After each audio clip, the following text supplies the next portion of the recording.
What is the truth in the stories we are told?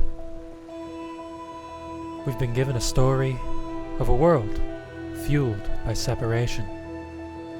We've become separate from one another, separate from the earth, ultimately separate from the true nature of ourselves. It's time we learn the truth. It's time you rewrite your story. It's time to realign with who it is that you really are. This is the fifth dimension. You are infinite and eternal. We are infinite and eternal. Our natural essence, we could say, is simply being. We have this awakening coming together as a perfect storm. We're ready for this. We have the capacity inside. We just got to find that.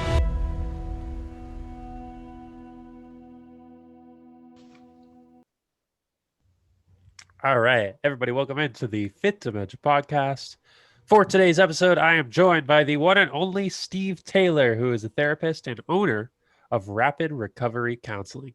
Steve, thank you for coming on the podcast, brother. It's great to have you on here. Thanks for having me, Evan. It's my pleasure.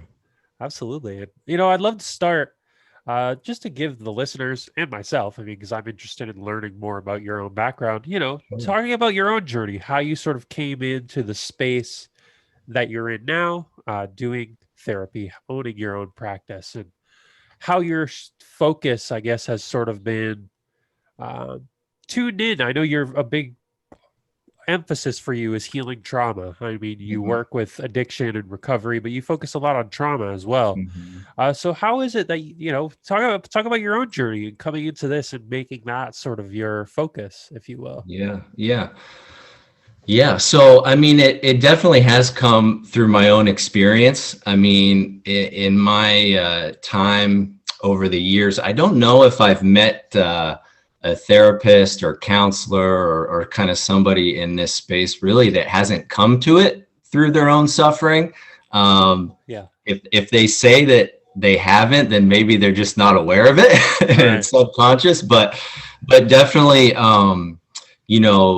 growing up, alcoholism, ran kind of in the family. And so, I was kind of exposed to that. And, when I found alcohol and drugs as a teenager, it did something for me, right? It allowed me to kind of feel comfortable in my own skin, right? So I was one of those kids that was, extremely shy, introverted, had some trauma, had some experiences, that impacted me, just no doubt about it. And so when I found alcohol and drugs, it was like, okay, this is it. Like I can be me and what at the time felt like my authentic self. And so, I think for those of us that developed a problem with alcohol and drugs, it really kind of did something for us spiritually. It was like a spiritual awakening when I found it. So that progressed to the point where, I started at 14, and by the time I was 23, it wasn't doing much for me anymore and was doing a lot to me.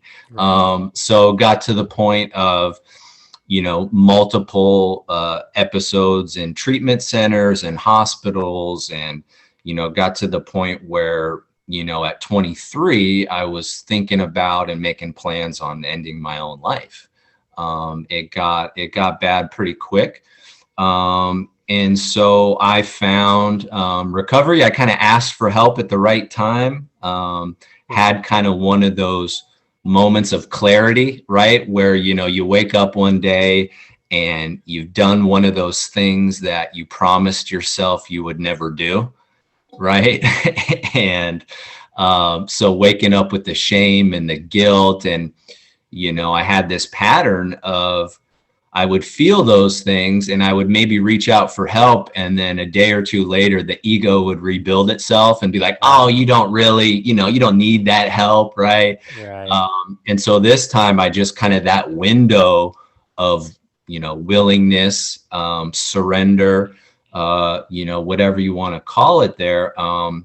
I followed it up with some action. And so I got some help, and kind of just fell in love with, at that time, the kind of the traditional model of recovery. You know, the whole 12-step model. And I went to treatment. I finally finished my undergraduate degree. Now that I was sober, I had the wherewithal to finish that. And then I went ahead and got my master's and started working at a well-known treatment center in the Midwest for a few years. And yeah, that was kind of the path, was through my own suffering, my own experience. Ooh, definitely. And thank you for sharing that and being open and vulnerable. And I think it takes, for a lot of people, it takes a lot to open up about those type of experiences. But I think there's something to be said about somebody who is helping others work through their own trauma, work through their own addictions, when they know that the person they're working with has been there, has gone through it. And, you know, I think that's, I don't know. I mean, I haven't personally worked in therapy, but I know that there's almost sort of a stigma around the like knowing about who you're working with, working with a therapist, like you don't know anything about that person a lot of times. Like it's very, it's about, like if I was working with you, it'd be about me, and like I'm not expecting you to open up in that way. But I think that would create such a level of trust and vulnerability, and you know that I know you have been there before too. And so thank you for opening up and sharing about that and being so open and vulnerable. Do you notice like that, like taking that approach does sort of help in your own practice and like allows you to connect on sort of a deeper level in terms of I do. I do. And it's been a process for me, because in our training and traditionally, like the model has been that the therapist is this blank slate, right? And that we don't want to transfer or project any of our own stuff onto the client. And that was the model for a long time. But for me, it's like, how can I help somebody to be open, honest, vulnerable, to connect with their authentic self if I'm not able to do that, right? And so, but it's also been, it was a dance, and you know, through our training, it's like they kind of, you know, scare the crap out of you, like, don't tell anything about yourself to the client, and really like hammer that home into you, because there are some pitfalls of that, right? Like if I'm talking about myself in the session a lot and making it about me, they're like, what? Like, I thought this was about me. And so it's like, how can I, you know, whether it's on my website or just little snippets here and there, to where the client can feel that and pick up on that, but it's not over the top, you know? And really, I think that's been also kind of a model in the traditional recovery community. Like, I don't know how familiar you are with AA, but basically that whole thing got going because one guy got sober and he was like, hey, this is what happened to me. This is how I had this spiritual awakening, and this is what I did. And, you know, especially with addiction, we have this kind of mindset of like, you know, a lot of us are dishonest, frankly, right? And it's really hard to open up about the stuff that we've done because there's so much shame. And so when somebody else has been there and you're like, okay, this guy's walked the walk, it's a lot easier to open up because you're not feeling judged, right? So no, that makes sense. You eliminate that judgment. I think that's what most people fear with addictions. You have that shame, you have that guilt, and so you're creating that safe space. And I think that's truly beautiful that you're able to integrate that and find balance within that. Because if, you know, going to work with somebody, I would want the person to be human. Like, you know, I wouldn't want this like robotic blank, like, because you need to feel like you're able to connect on that deeper level. At least for me, maybe that's not what everybody wants, but I think I think deep down that's what everybody would kind of want. Honestly, they're looking for that connection. how do you feel like society, and I suppose therapy in general, is, do you feel like it's evolving right now? Because I feel like we're, as a person who's on his own spiritual path, like I have very much done a lot of inner work, which I want to ask you about that a little bit later too. But Mhm. do you feel like we're moving from a culture in which we don't really look at the root cause, we mask symptoms, and we really kind of shy away from the underlying causes, to really unpacking trauma, to looking at the root cause? And like, how is this, I guess I guess worded in like, what does this sort of evolution like look like and like feel like? Do you feel like that's something that's becoming more of the norm? And like, how do people, I suppose, for themselves, really start looking at root causes and diving down that path? Mhm. Yeah, I mean, I think you're spot on with that, and it's something that I've seen. So I started this in 2012, and so I've seen, just in the relatively brief time I've been involved in it, in the addiction realm and the therapy realm, there has been a tremendous focus on trauma, and that's, been really good. And I also think that, how things happen, you get buzzwords, you get the jargon Yeah, floating around. Everyone markets themselves as, I'm trauma informed right. and trauma based and everything. And it's like, I think it's tremendously positive overall, because the reality is that I mean, just, my philosophy is that all mental health is essentially rooted in some sort of trauma, whether it's, emotional, abuse in childhood, physical abuse, sexual abuse, a trauma to the physical body through not getting the right, nutrients and sunlight, everything that we're designed, our symptoms are just that. They're symptoms trying to tell us that there's a deeper problem. And so I think, people are starting to, society as a whole, I think we're waking up, especially with the madness these last 2 years, that, we've never had more antidepressants prescribed, and we've never had more depression, Right. right? Which you would think that if these things worked, the depression rates would be a lot lower. But by the time people come to see me, they've tried 10 different antidepressants, right? They've been on them for years, and they're not getting better. Right. Right. So we can try to, mask some of these symptoms, but that wound, that is that those wounds are still there, and we need to heal those deeper wounds. And, one thing I truly believe is that, none of us escape childhood without some form of trauma, right? Yeah.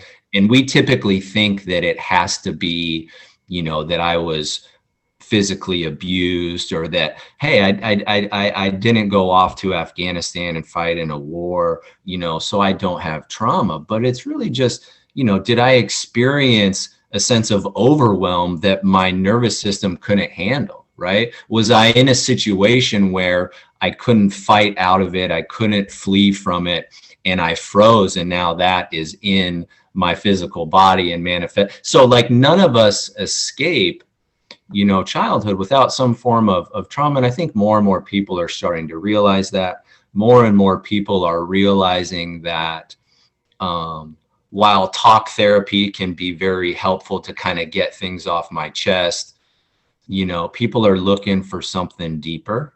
Yeah. They're looking for deeper healing than the pharmaceuticals and just talking about it can provide. Right. Absolutely. And I would agree 100%. I think people are seeking that alternative because the current systems haven't served people. They're not giving true healing, and especially people seeing others make this sort of full recovery, in a sense, truly healing from their own trauma, from methods like we're talking about, taking a Mhm. holistic approach, taking a Mhm. deep look inward, people see the results of that, and some more are going towards it with themselves. Mhm. And what would you say for you, the inner work, like this type of healing actually like looks like? So I feel like Mhm. it's gonna look different for everybody. Everybody has their own Mhm. definition. And I guess you could say this is even a buzzword too, inner work or inner Mhm. healing. Like Yeah, it's thrown around a lot, but like what does that sure. look like for Sure. you? Sure. So it's looked like a lot of different things. And so, Evan, if you would have asked me, I've been free from drugs and alcohol since 2009. If you would have asked me, you know, this question 2 years ago, you'd get a completely different answer. And Right. so, it has looked like, so in the beginning, it was the traditional, 12 steps, right? So I'm looking directly at my relationship with alcohol and drugs and admitting the reality that I can't control that. And I'm looking to, a power greater than myself, to try to help me. And so really, like, I have really had no real spiritual life, up until 2009. And so my first run through the steps, I'm I'm I'm telling secrets about, that were keeping me sick, right? So some of the shameful things that happened in childhood, I'm looking at those Right. authentically. I'm sharing them with other men and gaining that acceptance. I'm talking about the things that I'm afraid of, right? And as a young man, I was an athlete in college. These things, we're not supposed to share our fears. So I'm getting honest with other men about my fears. I'm trying to be of service to other people. I'm learning prayer and meditation. That was kind of it for, the first 8, 9 years of my recovery. Right. Okay. And then it got a little deeper, Right. right? And I had, a kind of a second awakening to where, okay, I'm not using drugs and alcohol. I'm a therapist, I'm a counselor, I'm helping people. But how can I say I really love myself when my diet is horrible, right? Right. Like looking at, what I put into my body as an act of self-love and as a measure of my spirituality. I gave that no thought or consideration, which to me is, one of my things that I've started talking about recently is like, don't settle for sobriety. Like there's a lot of us in the recovery community that, kind of measure our spirituality or how we're doing just with the amount of time we haven't used drugs or alcohol. Right. And it's like, but am I poisoning myself with cigarettes? Am I eating a ton of candy and takeout food? And how's so like things like gut health, things like, fluoride in my water. I mean, like all sorts of health things I was completely asleep to for many years. And Right. so, over the last few years, like really learning about nutrition, and the effect that that has on my mood, has been tremendous. Plant medicines, has been huge, which we could probably get into. But, as somebody with that kind of paradigm of I'm a clean and sober person, I can't alter my consciousness in that way. Is that a relapse? Is that going to lead me back to addiction? That was something that I struggled with, and implementing those, rituals and, consciousness practices has really, you know, uh, improved my life, Right. and so, recently, I went on a trip to Peru and, participated in 6 ayahuasca ceremonies and a lot of, healing there. It was fantastic. I went to a place called Dream Glade, that was amazing. And I had things come up from my subconscious, some childhood traumas that I had completely suppressed, that I had, I had emotion coming out of me and healing that took place, that if you would have asked me 2 years ago, I would have been like, oh yeah, I've explored everything from childhood. I don't have any more Right. trauma. And I was like, oh, you silly boy, like you had no idea. Right. So we can always like go deeper and deeper and deeper. Right. No, and that's a great point. And I think it kind of shows the journey never stops in a way. It just sort of, Right. it evolves and continues. I'm actually very interested in your perspective on being clean and sober and then integrating plant medicines, like you said. Is it sort of a relapse? I've listened to Russell Brand on that, and he talks about not wanting to engage. He's a very spiritual person, and he's Absolutely. been on the path and done the 12 steps, but he talks about not participating in plant medicines and psychedelics because he doesn't want to engage with plant medicines or alter his states of consciousness, but then he hears about these sort of benefits and what it does, and he's like, I crave for that sort of it's almost like I feel like one way he would describe it is like a union with like the divine, a higher power, and really going inward and looking at what's going on. I mean, I guess, what is sort of your experience with plant medicines, in the sense like what was it that got you started with them? Like, what was it that's intrigued you about them, and what have you been able to like really, like, what's the underlying like message that you're getting from them, and why you continue to feel called to them? Yeah. That's a great question. For me, they're about healing, and they're about deeper levels of healing. And, so for me, I think they had come into actually, I remember being in treatment in 2009 and telling myself, I'm ready to stop drinking. Drinking is killing me. Yeah. The drug use is killing me. I'd love to still do mushrooms once a year. Right. But I think for me, it was important to let go of that and to not for the many years, because as that addict kind of part of me, or, I'm even starting to question if that addict part of me still is living there, or if it's really a scared inner child. But that I had such a history of, going to the external thing to change the way I feel, or to escape life, or to avoid. And so I think there's a big fear for those of us in recovery. I had it for a long time, that although they intrigued me, it's like, what is my intention with this pure? Am I looking to escape? Am I looking to party? Am I looking to trip? Right. And after some, honest reflection and research, it was not something that I did impulsively at all. Right.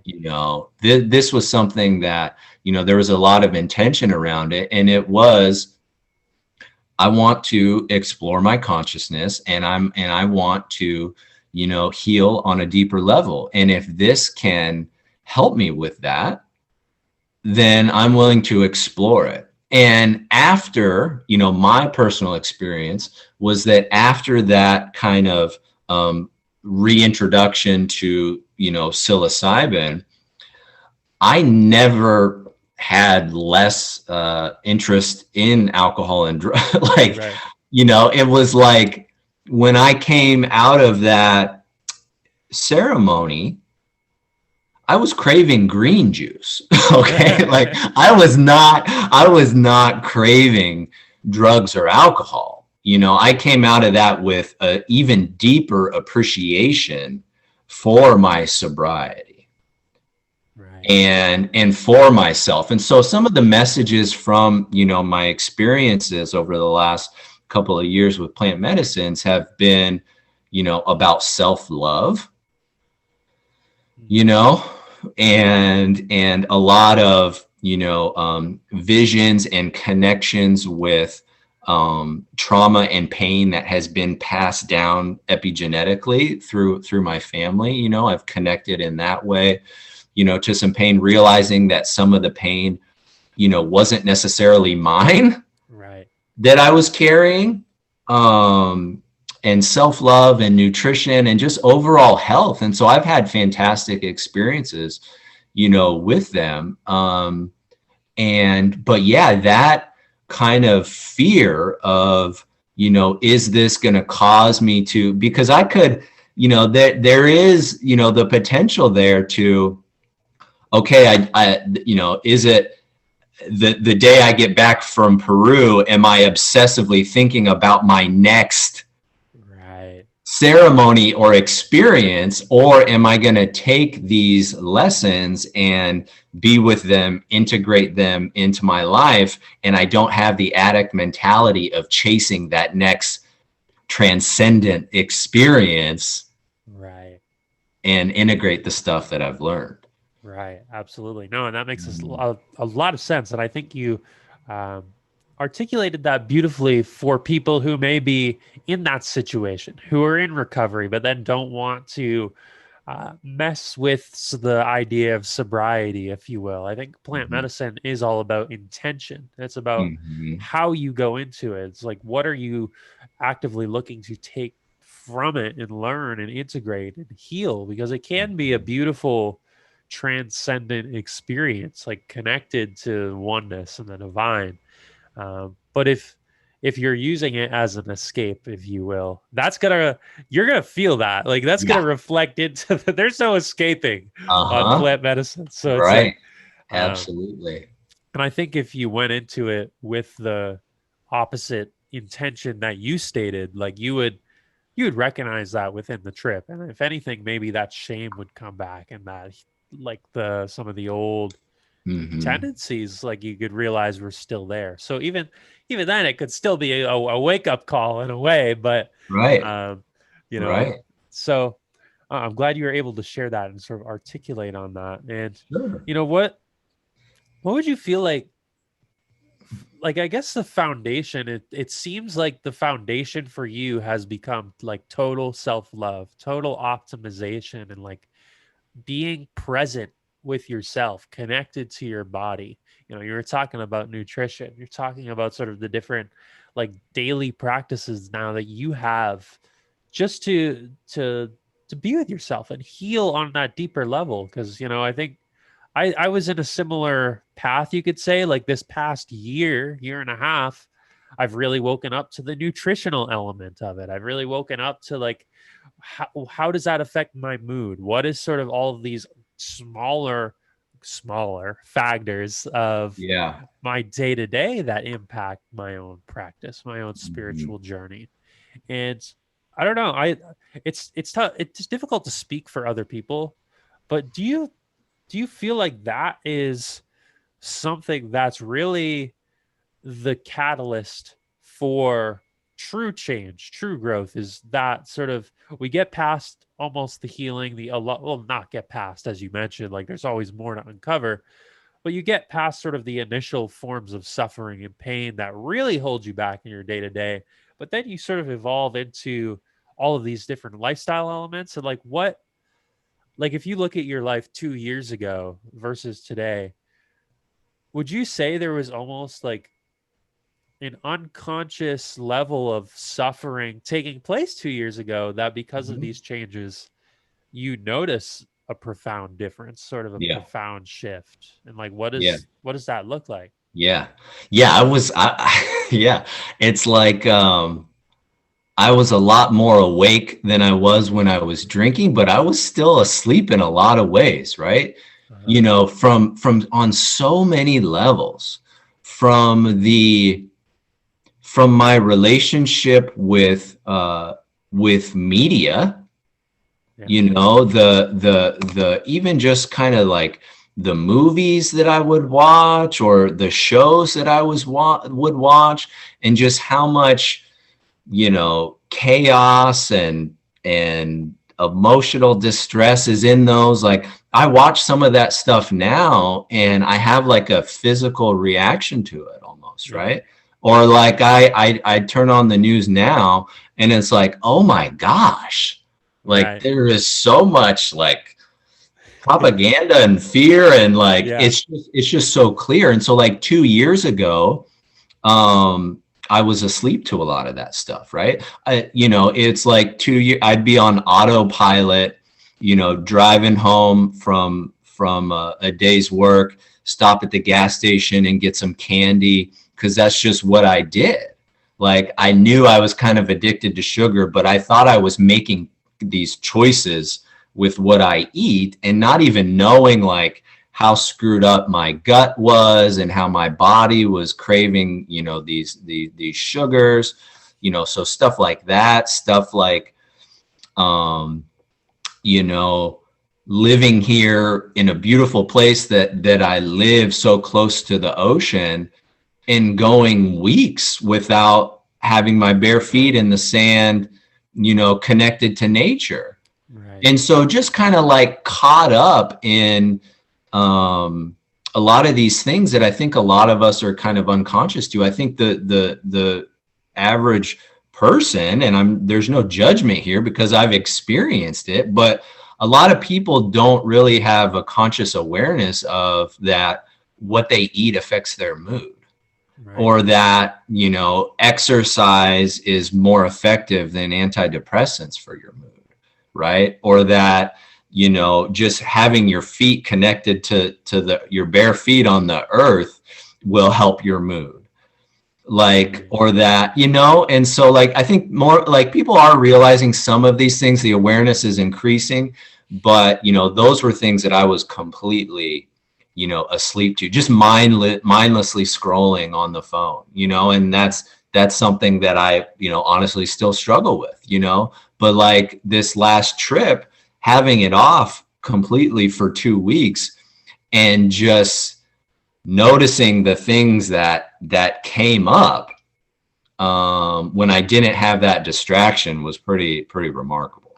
Right. No, definitely. And I can relate to that in a lot of ways. I think the phone is one thing that it's all like, it's such a almost a numbing in a way, like an escape into this like parallel reality that's a tough addiction to break. Yeah. It's almost like because it's such a necessity in a lot of ways. And I don't want to say necessity, because I think I could throw my phone out the window and like there are things that I would miss, but I could live a life without a phone. It's like, it's almost like an admirable, like, wow, I wish I could do that. But there's so many conveniences to having it and like things I need to do. But like the nutrition and the exercise, the sunlight, put like all of that as stuff.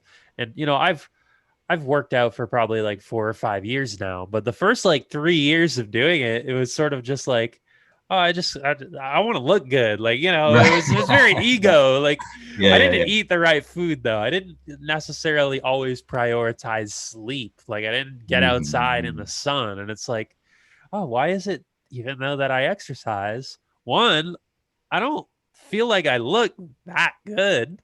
And two, I don't feel good. So it's like, once I started prioritizing, like, how do I feel good? Like, what is the healthiest, like most optimized version of me?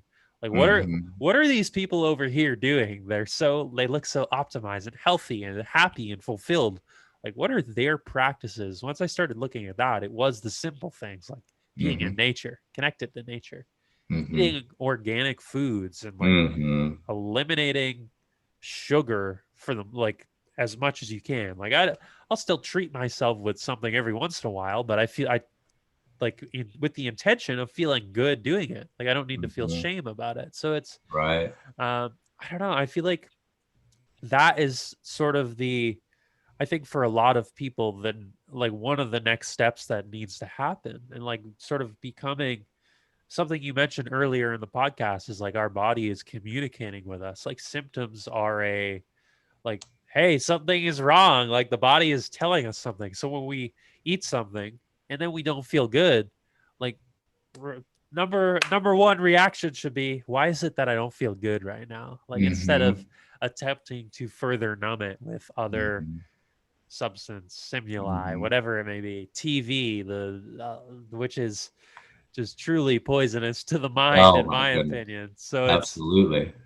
I don't know. I feel like we're moving in that direction, and I suppose I could ask, like, what do you think the world would look like if more people prioritize this inner work? If we start having a majority, a collective that is healed, we could say, because I do feel like as a society we are very hurt, and that's where a lot of, you could look at division, that's where that stems from. I don't see Mhm. myself in others because I don't see myself. Like I'm hurt, like Mhm.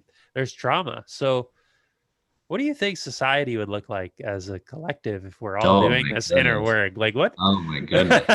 Yeah, it's hard to even imagine. I mean, it's like, yeah, we're collectively traumatized and under this kind of collective hypnosis, to be Yeah. honest. I mean, what would it look like? I don't know. I think it would look like that our healthcare system would be completely different. Yeah. The pharmaceutical industry would be drastically different. The way in which we manage chronic disease. I mean, the chronic disease would look so much different. I think that our education system would look a whole lot different if we were kind of like more parents, kind of stood up and were consciously aware of, the Yeah. indoctrination, a lot that's going on. I mean, so many things would look different. I mean, who knows? I mean, you can go down a rabbit hole with that one when it comes to, what we would use for energy and, Right. like if a lot of, but I mean, in my kind of field, I think that, a lot more people would be able to get free of pharmaceuticals and, manage their health, optimize their health in a way that wouldn't be so reliant on these chemicals and would be more in line with how some of the indigenous cultures have managed mental health. I mean, you look at some of these cultures that utilize the plant medicines and are more connected to nature and eat a different diet and kind of naturally have carried on these traditions that we've strayed away from so far. They don't have the levels of anxiety and Right. depression and meaninglessness and lack of spiritual purpose that so many of us are struggling with. Right. So Yeah. that's what comes to mind. No, definitely. And I feel you on that answer. And I feel like it would almost just sort of be like, I'm not one of the, like, I don't feel like we need to tear down everything and start from anew. I think there's some like foundational principles that we can build upon. And it's like how we would refine all of these like ways that sort of hold us back to, it would start at the individual level with living with more purpose, with living uh, in alignment with a higher power, whatever that means to people, and like really Hmm. connected and present. And Hmm. from that, I feel like everything else would sort of, if enough people are connected and present, we would sort of just reshape and refine and redefine, I think, what it means to be human. I think Yeah. a lot of the indigenous cultures, there's one, I don't remember where this term came from, but they called it the Wetiko, like a Wetiko virus. And what it is, Ah. the mind, it's like a virus of the mind. And they Hmm. say that the Western culture is inflicted with this Wetiko virus. Like it's a Hmm. material mindset. Like they, no connection, no spiritual purpose, no deeper meaning. And like, we're seeing the results of that, if you will. Like what happens when humans choose collectively to stray away from a connection with nature? What happens when they choose to not live in alignment with themselves? Like looking at who they are as a person and really live this autopilot lifestyle indoctrinated into a system. And I think right now we have a choice of whether we're going to allow that to continue or not. And I think there's a lot of pivotal moments, pivotal choices people need to make right now. That's about their health, about what path they want to go down. Like there's a I don't know. There's a lot going on in that regard, and I'm very curious. You're a parent. What is sort of like, how do you like to either talk to your kids or lead by example about really becoming themselves authentically, like so that they can start looking at their like inner work, or they can really start to ask some of these deeper questions or avoid certain indoctrination, or really um, be themselves, think for themselves, and live a life that is fulfilling from a young age? Like, is there what is sort of your ways of practicing that, or like Yeah. how you stay connected in that regard with them as a parent? Uh-huh. Yeah. Yeah. Yeah. So my daughter's 3. And so, for me, it's leading by example as much as possible, because what we know about the subconscious mind, right, is that it absorbs everything in the environment. Right. So my main focus right now is trying to have her environment be as conducive to feelings of safety and trust and health as possible. So cooking meals in the home, right? She's with us. Her favorite thing to do is help us cook, and she's not much help, to be honest.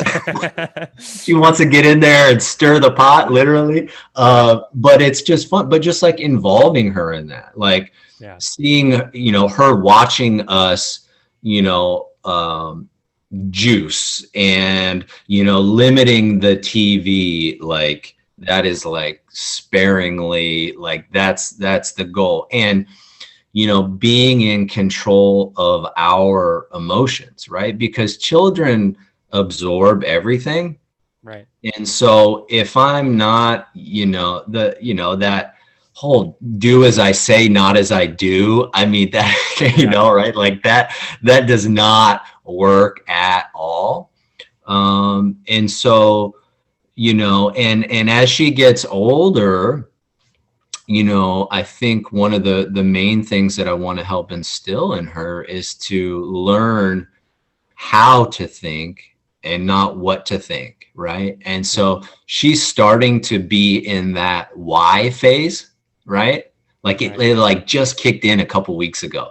We're like, hey, we're going here, why? And to as much as I possibly can, because being a parent is hard, right? And so the reflex is to say, because that's what we need to do. That's because I said so, like, and it's like, no, like we stop at the red light because the cars have to take turns so they don't crash, right? Not like because red means stop. Right.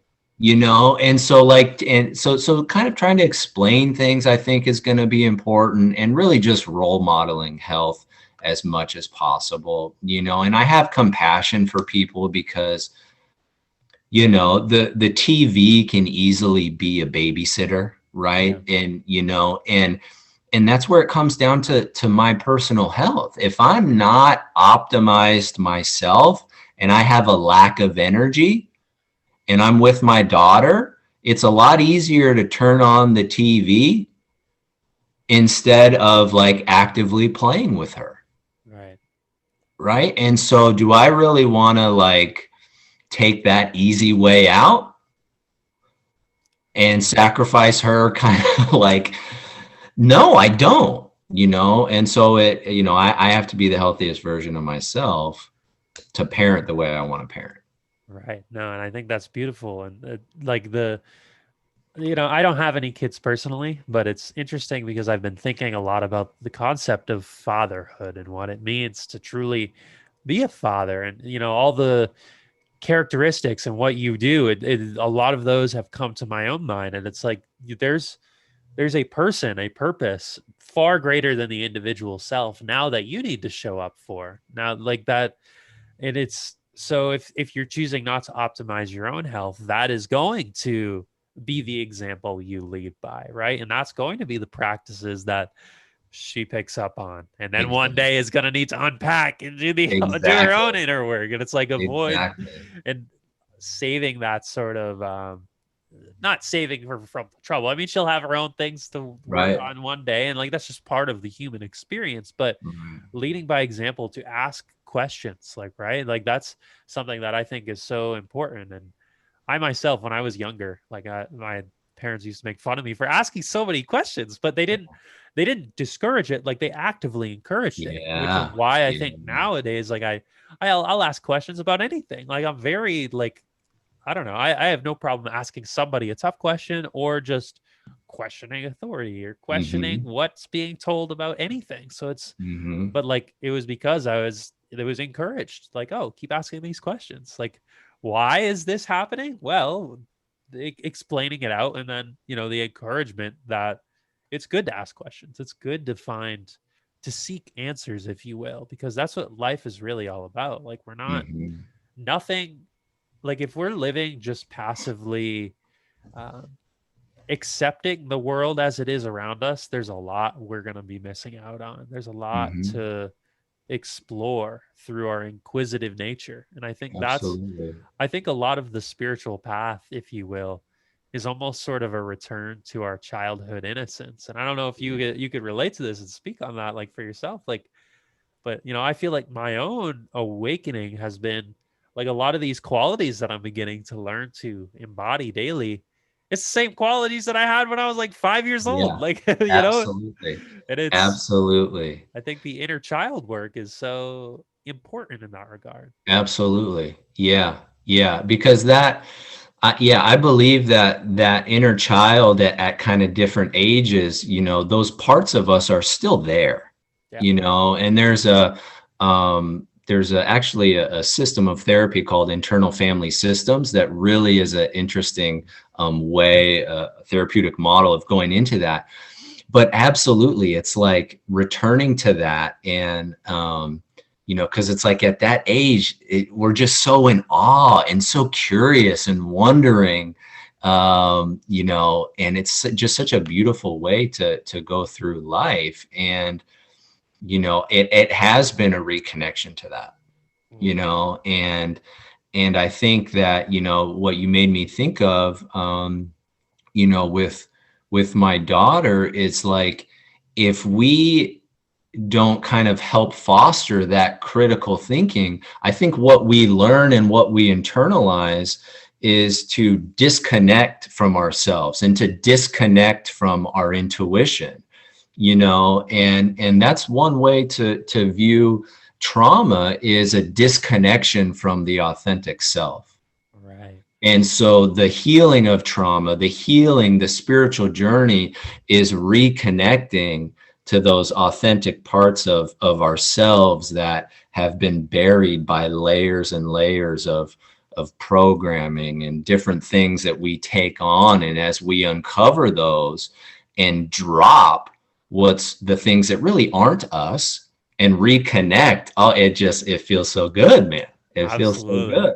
Oh, I agree 100%. And I think it knowing that it's a continuous journey. For some people, I feel like that is like a scary concept. It's like, oh my God, Mhm. it's never gonna end. Like we have to keep Mhm. going. But for me, like that is exciting Yeah. because the fact that I know I have blind spots, the fact that I still know I have more to unpack and uncover, like that gets me excited. Like it gets me to Yeah. want to do the work. It's like, all right, Yeah.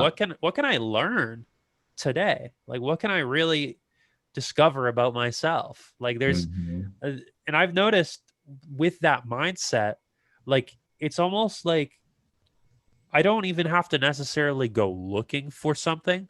like it will come up when it's ready. Like and it will feel, and I'll be like, this is what I have been missing. This explains this and that. And the journey kind of unfolds naturally. Like there isn't, like, you don't have to, I mean, there's effort that's involved, obviously, but you don't have to make it like this strenuous task Right. to be on the healing path. Once you make that part of your being, like as an explorative, inquisitive, like questioning being, like it just, all of these things start to happen naturally. And I think that is, if we can instill that, like in our youth, for example, like, I come from a teaching background, so it's like, we can bring that into the youth, like teach those skills, like questioning themselves, the world around them, like feeling a lot, like true connection, like embodying connection. Within a generation or two, the world will be completely different. Like it's a very, like, instead of conditioning, we foster the gifts that are already like present and really build on that as the foundation. So it's, it would just create an entirely new generation. Like it would be, and just the thought of it, like it's so profound that I, like you said about imagining what the world would look like if it was healed, you could say. Yeah. Like you can't even imagine what a generation like that is capable of, because I think my own belief is that the human experience is just meant to continually learn and fulfill potential and find new ways of doing that. And with every generation, you're going to have that build upon the last. Like it's never ending in that sense. So it's, I like to believe that instilling these beliefs, like 100 years from now, like I'd be long gone, you'd be long gone, like the world would be completely different. Like I don't know if you have thoughts on that, and like bringing this into the youth and bringing this into sort of the collective, but it's something I sit on a lot, and it's like, how do I bring this to people? How do I lead by example to show that these values are really what is going to transform, on a personal level and collective level, like what we've been looking for, I feel like, as a society, what we've been craving. But, yeah, that's beautiful, man. And I'm with you. And I think that, what comes up for me is like that different people are going to hear that from kind of the messenger that resonates most with them. And so like using our, and being our authentic self is going to connect with, the person that needs to hear that message, And so for me, it's like, people may connect with my addiction history. And so they're able to hear a message from me that might be the same message that you have, but for whatever reason, we just connect with certain people. And yeah, I mean, I think that is so, important, and it has, shifted, kind of this, I guess what I would call second awakening that I've had over the last couple years. And, that coinciding with being a parent, has definitely given my life, a deeper sense of meaning that, is just so powerful for me, and I'm right on board with you when you talk about, that the kind of the growth is never ending. And instead of looking at that like, oh my gosh, I'm always going to be working on myself, it's like, how cool is it that I get to experience these deeper levels of growth? And just that shift is so powerful, and that, as we continue, and the other thing that you made me think of, it's like when we're kind of in tune with this, it's like we're guided by something. Like we're not just on our own, living in our own ego, on our own mind, being like, oh, I got to make this happen in my life. It's like we're in resonance with a guiding force that wants these good things for us and wants us to do this work, and and things just flow so much more naturally, and like we're not swimming upstream all the time, more like we're going with the flow, which is Right. just such a better way to live. Because I was swimming upstream for so damn long, it's exhausting. Absolutely. Now you got a floaty and you're just swimming, it's going down the river, flowing. Yeah. No, absolutely. And I feel the same way. Like I definitely have noticed that it does just come, and like it flows. There's a natural like essence of natural flow to life that only comes when we are connected, Right. when we choose to release the stories that we have told ourselves about the world, about Mhm. ourselves, and we can just sort of be with this natural flow, this Mhm. guiding force that, and it's interesting because I feel like when sometimes when we talk about like a guiding force, or like there is this like growth journey that we are destined to become on, some people in a sense like think that negates free will, and it's like like I don't have any choice, like, but I think if anything, when we're on this path we do have choices, and what regardless of whatever choice we're going to make, if we choose to, let's say, go on a medicine ceremony and grow, and like really with positive intention, we're going to grow from that, right? Or if we choose to, let's say, self-sabotage, like we're going to learn and grow from that either way. Like either Right. way the journey Right. continues. So it's Right. like, Right. I think growth in itself is just all that's predetermined, and that we Uh, just continue to evolve and expand upon it in our own unique ways. And well, mhm. maybe a lesson has to smack you 15 times in the face before you like get it, but it's going to get, Mhm. that's what you needed, because that's what happened, and that's Mhm. okay. And I think accepting that, there's a lot of like just peace that can come from acceptance for what it is, for what this life is, and how to, I don't know, embody it, I suppose, and really just be Mhm. present. Um, and I would just love to ask too, like, what is sort of, what does your daily practice look like right now? Like, do you have like a daily spiritual practice? Like, Mhm. what do you engage in? I would say on the day to day to sort of continue this journey for yourself. Yeah, yeah. So recently for me, it's been getting up in the morning and meditating before I do anything else. Yeah. And so what I've experimented with different meditation practices. What I've been into of late has been kind of the subconscious reprogramming nature, and listening to some guided audios there. I'm a big fan of Marissa Peer and her work in that area. So it's waking up, it's doing meditation, it's having a couple glasses of water before anything else, and going into the office. So I have my office that I go to, and trying to remember throughout the day in between appointments, because it's very easy to just get caught up in the day-to-day work, but pausing. So I've been working with pausing throughout my day and trying to consciously go into each session with an intention, and to be present with the person that I'm helping. And somebody told me early on, like, as a therapist, as a coach, whatever you're doing to kind of help people, like, we can't take people farther than we're willing to go ourselves, Right. and so, or farther than we've been ourselves. And so that's been a conscious focus, and it's working out, being outside, going for walks with my family, and trying to play with my daughter as much as I can. Right. So it's waking up, it's the meditation, it's the pausing throughout the day, it's exercise, being outside, and being with my daughter.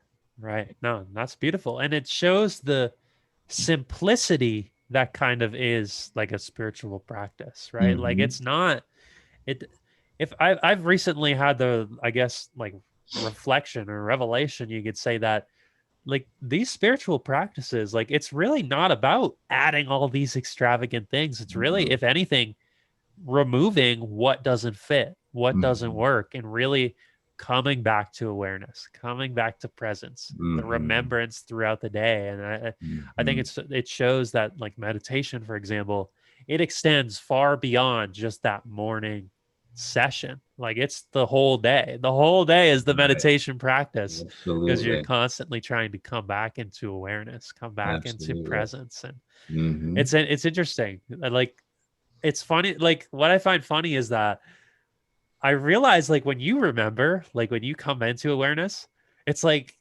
I almost kind of laugh at myself of like, wow, I can't believe I forgot about like the present moment for the last Yeah. 4 hours and I've been so Right. involved. And it's like silly me. Like that's just funny. Yeah. Like it's at a point where there's absolutely no judgment about like, oh, the last 3 or 4 hours I've been in my own head. Like I was moving real Right. quick. That's okay. I'm Right. back now. Like here we are. So like Right. the shame in that. It's just it feels like as we continue that type of practice, it goes away. Like there is no shame. It's like, oh, Uh-huh. I'm here now. What's better than that? Like I'm Right. present. Yeah. So Yeah. I don't Yeah. It's know. funny. Like, yeah, it's funny. The whole, beating ourselves up about not being spiritual. It's kind of funny, right? It's kind of like the joke of like, you're sitting down, trying to meditate and, say my daughter, is banging on the door, and me getting angry about that. It's like, be quiet. I'm trying to meditate. Right. Kind of like, hey, like, no, this is what's happening right now. That's okay. Let's be with that. Right. Uh, Funny Exactly. though. Yeah. The laughing at ourselves is being able to do that is so important. Absolutely. So, Absolutely. And finding yeah. ways to do that. And just like Yeah. I think laughing and being able to have humor about our quote unquote flaws or inefficiencies or whatever life throws at us. It's like, Uh-huh. yeah, you could have a perfect meditation session today where the birds are there chirping in the background and it's like very divine. But Yeah. it's like, obviously, that wasn't meant for today because your Right. daughter's knocking on the door. Like, your practice today is how are you going to respond to this mindfully in awareness and presence? And I'm sure if you were to respond in anger, the very next day it's gonna happen again. So you Yeah. can like so that you can All learn the right. lesson of like the presence and awareness. Exactly. So awesome, man. So we're at about an hour. It really flew by. Like I looked at the clock Yeah. and I was like, wow, okay. This was quick. Is there anywhere you would want to send the listeners, to interact with you? I mean, I would love to have you back on the show again at some point because I feel like we could have just kept going down Oh like, yeah. Yeah. there's so many topics that we could unpack. So, but where would you like to send the listeners to interact with you? Whether it be social media or if you have things that you'd recommend, sort of, I don't know, wherever you would like to send the listeners. Sure, sure. So a couple of things. So my counseling website is rapidrecoverycounseling.com. And people could, check me out on Instagram, at Steve Taylor Coaching. And I would recommend that if you listen to this and, you're somebody that is, maybe struggling with, maybe it's an addiction or some sort of mental health, and you've tried talk therapy and it hasn't been helpful, look up accelerated resolution therapy. So accelerated resolution therapy. And I love it because it involves the subconscious and it involves the sensations and emotions that live in our body. And I think that more and more we're realizing in this mental health field that talking about our problems is great, but it only goes so far. And that if we don't involve the body in our healing, right? So when I think of, say a traumatic event from the past, I get an image in my mind of what happened, and then I feel all those sensations in my body. Yeah. And so talking about what happened doesn't get rid of the image, the mental image, and it doesn't get rid of the emotion in the body. Right. And so accelerated resolution therapy, it's what I love to practice with people. And the best tool that I've found for like serious trauma And so look them up, acceleratedresolutiontherapy.com. You can find a clinician in your state, maybe that practices that. I'm sure your audience is all over, the place. And so check that out if you're looking for some healing. And then, you can find me on Instagram. Awesome, man. I'll put all of that, including the accelerated resolution therapy. I'll put all of that in the episode description, so it's right there for people. Awesome. But awesome, man. Thank you so much for taking the time to come on the podcast. It's been a pleasure to connect with you, first on Instagram and now in this space. I love your authenticity. I love what you do, and I think you're leading by example in a lot of different ways. So, I think I don't know about you, but I'm personally optimistic about the future and the direction we're going in. And it's, I don't know, there's lots to look forward to. So I can't thank you enough for coming on and, sharing your message and sharing your authenticity. Absolutely, Evan. I appreciate it so much. And I feel the same way about you and the work that you're doing. And, we'll just both keep doing it. Absolutely. That's all we can do. That's all we can do. And just trusting that, it's enough for whatever it's enough for. I don't even know I don't even know what it would be enough for, but it's happening. Whatever's happening is happening, and we're making it happen. So awesome. That's going to wrap up the episode. See you all later, everybody.